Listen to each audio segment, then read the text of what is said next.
Welcome to Basket Talks new episode. This is Mir Demir Demirer from Basket Talks. In this episode, we are with Daria Mieloszynska.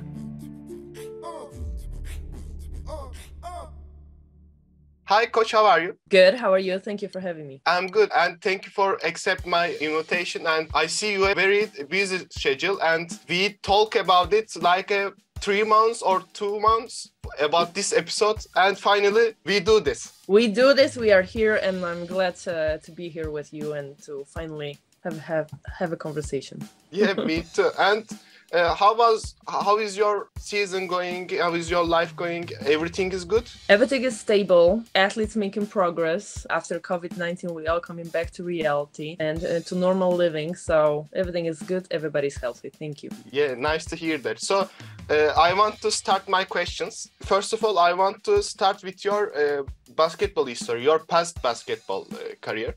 And when and where did you first became interested in basketball? It was about when I was 9 years old. I started playing basketball, and it was because of my great physical education teacher. She didn't know how to tell me what to do with my energy because I was very much so about competing. I really like the physical education classes, but I want to compete with everybody. So she was quite nicely and gently invite me for a meeting, for the conversation. And she didn't know how to quite tell me, okay, we are really tired of you and maybe you need to try to, play another level, try to train in the club, because I have the idea that I even have a petition in school in which I want to join the physical education classes with the guys. So it was really interesting for me. I didn't like it on the beginning, to be honest, But as I progressed with all the kids who joined the group on the beginning, I was the only one who left out and continued playing basketball. Yeah. I'm really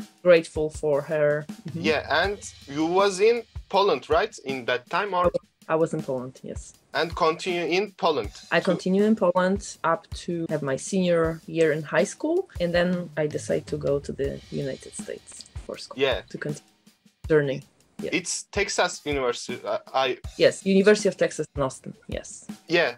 So after that, you played Poland, France, and Spain. And these have too much, but I want to ask you, what is your favorite memory as a basketball player? It's really hard to pick one because there's, so many good memories, mostly related to people, because I had a privilege to play for really gifted coaches and for great players. All my memories are really related to people, not the events itself. But if I have to pick one, when I play in Spain for Deportivo Zamarat and we play against Salamanca team, I had a really, really good game. It was one of those games that whatever the shot you take, it goes to the hole, one of those lucky one-time games. I make 9 or 10 three-point shots. Rudy Fernandez was present at this game, so every time I took a shot, he was making a very funny expression. Like every time, like, come on, guard her. You know what I mean? Like whatever I did, it just went in. So it was just funny to expression. And after a while, every time I took a shot, I look at the stand,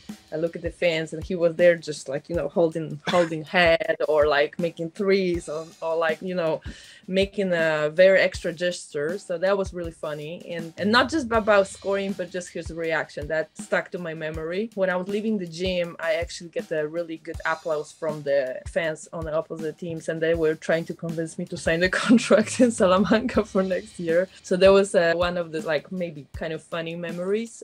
I want to ask that you was in Texas University, and yes, everybody knows the USA is the basketball's town, and the Texas University is improve your basketball. Yeah, it really changed my game because, when I came from Poland to USA, I was really, really skinny. I didn't know anything about strength and conditioning part of training. I had a chance to transform my game to more physical game. Meet one of the greatest strength and conditioning coach, Angel Spasov from Bulgaria, who was working at the University of Texas at that time. And he really changed my game as far as the preparation and how strong I became. And because of of that, my game to me became much easier. Play professionally, I really couldn't believe that people pay me for doing that, for playing basketball because of this transformation, that the change, the mindset, the preparation, how serious the game was in the USA. And after that, he became my mentor throughout my career. And every time I finish season, I will go to Texas and train with him. So he was always a part of my career, and that was really game changer for me. Thank you. We talk about a little bit about your player career, and I want to ask that when did you decide to switch from being a basketball player to coach? About like 6 years ago, I was definitely start becoming a coach. But before that, when I was finishing my career, I still want to be a part of this sports business. So I start preparing for that a little bit, organizing the camps and participate in different practices. When I had a chance to be, for example, in France, Spain, just to watch the coaches. For example, when I finish my basketball training, I will ask the coaches to stay after and maybe participate in other practices, but from other side of the basketball, when I finish playing, transformation easier for me to make it, but again, it was really, really hard because it's a different mindset as a coach, the players. Yeah, and by the way, you are owner of the Mini Basketball Academy. And first of all, I want to ask you, what is the typical age that a person is when they first start playing basketball? For our academy is very unusual. We started this academy about 11 years ago. That was also a part of transformation for me preparing to be a coach. But this academy was created with a group of friends. Kids were playing in a yard on a mini baskets, and we were like thinking what to do with this and how to transform this idea into the business. So 11 years ago when we opened this academy, we start with 2 years old. And when you think about 2 years old, you think like, okay, what you can really do at 2 years old? Which is really coordination classes with the basketball elements. So you focus a lot of simple motor skills exercises. And because we were able to work with our coaches in USA, we were observing what they're doing over there. We adapt our program of Mini Basket Academy in Poland to make it possible. And again, we created a special playbook for our coaches to continue the same method of training. And we implement that training in our academy, and we continue doing this for 11 years. So it's really, really becoming successful. Yeah, all these experiences, how can coach train with kids? Which methods are true or work? It's different when you're working with kids. It's different when you're working with teenagers and then pro level. When you're working with kids, you really have to, most of all, like working with kids because it's really hard to cheat on kids. They really get you energy. If you don't like to work with them, they right away know that you are not really a good coach. They don't focus so much on a method of training. They focus on what energy you have with them. And that's the bridge between you and them. And if you have that energy, then you can a little bit implement some of the elements related to basketball because most of all they like you and they have connections with you. Can you hear me? Yeah, I hear you. Can you hear me? But my video is not working.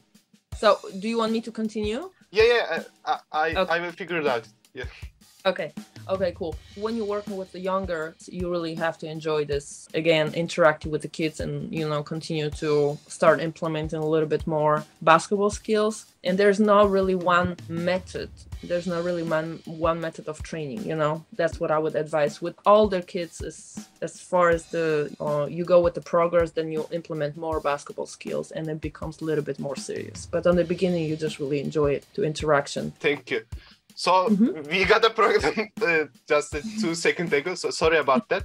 Sometimes it's doing like this. So you work with men's basketball team as a coach. Yeah. I would ask you about the distinction between the men's and women's basketball. What do you think about it? I work with men's basketball mostly because I like the way men's communicate, I like the straightforward way of communication. When they have a problem, they go outside, they solve their problem, they come back and they work, So I like that way of communication. As a player, I collaborate the same way with coach. I didn't like the coaches who talk a lot, I like simple messages like, okay, when I play pick and roll, what do you want me to do? You want me to go under? You want me to switch? You want me to play hedge out? You want me to whatever, I like simple messages.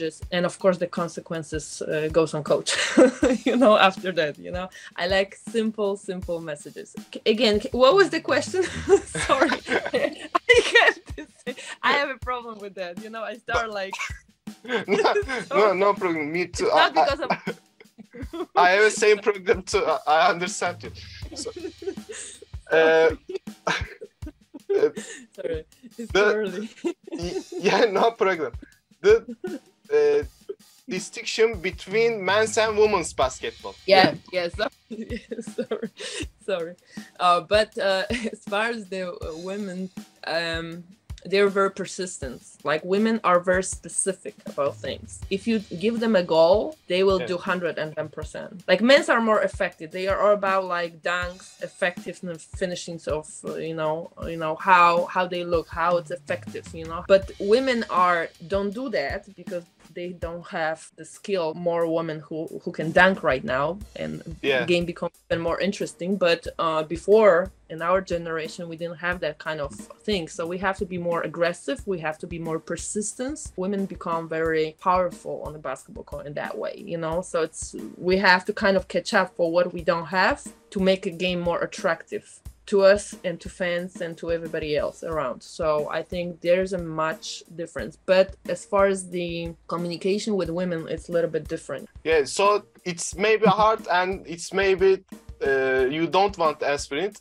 But I still want to ask that. Which is most harder, working with women's basketball team or working with men's basketball team? I'm talking about just from a woman perspective, because in Poland, there's not a lot of situation in which woman works with men's. There's not a lot of situations like that. So maybe from my perspective, cultural part and the business, maybe when you walk into the gym, men's don't really know what to do with you as a woman coach, because they never see that image before. It's not very popular here in Poland. More likely in the States when women coaches coaching men's team or boys or youth team or anything.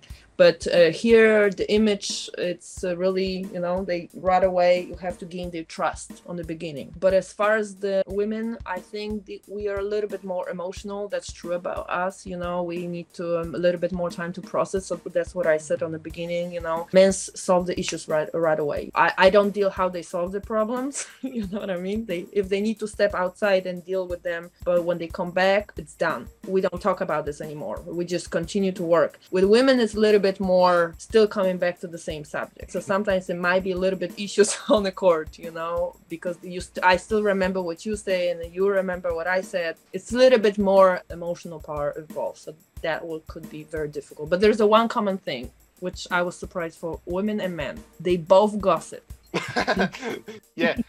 So I want to ask that between this question and next question, you participated in Special Olympics and you won a bronze medal. How did you and your team find this experience? We won the bronze medal, but I was actually assistant coach. I was not the head coach of this team. The head coach was Coach Dariusz Chilicki. He worked with Special Olympics for about 30 years. I had a chance to be there and, of course, participate in such a great tournament and experience the emotion related to Special Olympics. Most people don't know that I participate in Special Olympics, and when they find out, they're really surprised about it. And I think that because I am participating in Special Olympics, I can be a better coach.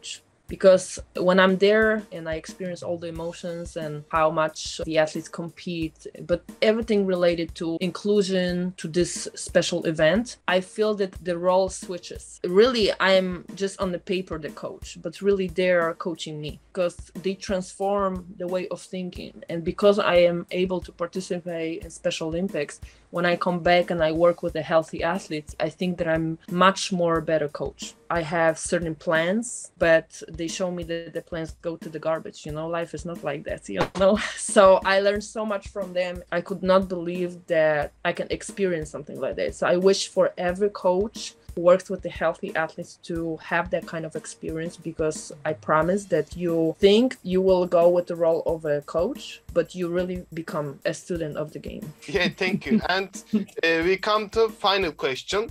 So in your opinion, how must basketball be played? You will have to probably ask much more gifted coaches than me. You will probably have to ask Coach Obradovich, Yeah. Coach Messina, Coach Pop, Yashikevicius, you have to ask, or Coach Itudis, you have to ask those great coaches who are the grain mindset, and game changers. The only thing I can tell you from the perspective of mine as a player, how you have to you have to play like there's no day tomorrow. Yeah.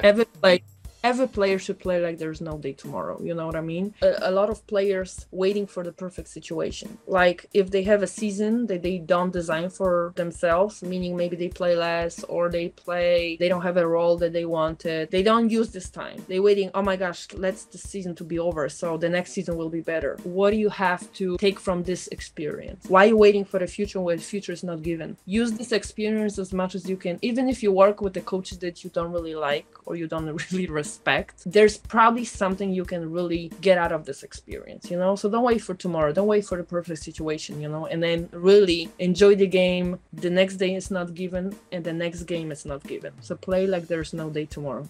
Yeah, thank you. It's not connected, but in my mind, this scenes playing, the scenes that in Kung Fu Panda, a turtle saying, today is what's this sentence? I can't remember, but there is a sentence I can't remember.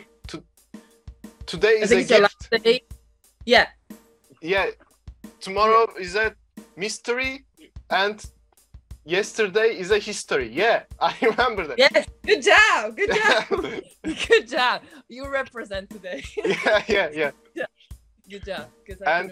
And one of my favorite quotes is from John Wooden. Say, much can be accomplished by teamwork when nobody considers who gets credit. Yes, because I think everybody wants to be Michael Jordan, but sometimes nobody wants to take a job of the Scottie Pippen and Rodman. You know what I mean? So, or Larry Bird. Again, much can be accomplished by teamwork when nobody considers who gets credit. It's not always what you design for yourself. It's what coach need at this time from you. And sometimes we have a hard time to accept that role, because it's not the Michael Jordan role. So everybody wants to be a sniper. Everybody wants to stand in the corner, you pass and we finish the final shot. Everybody wants to shoot. That's the fun part of basketball. But again, using the time that you have, accept the role that somebody designed for you, and again, play like there's no day tomorrow. So thank you for coming and answering my question. Thank you for remembering questions for me. No problem. Thank you so much for meaning, that we finally had a chance to have this interview, and, best wishes for everything throughout your life, career, and don't give up on your dreams. Thank you. And have a good life and have a good season, I hope. Thank you. Appreciate you. See ya. In this episode, we are with Daria Mieloszynska. Thank you for your time. I hope you enjoy.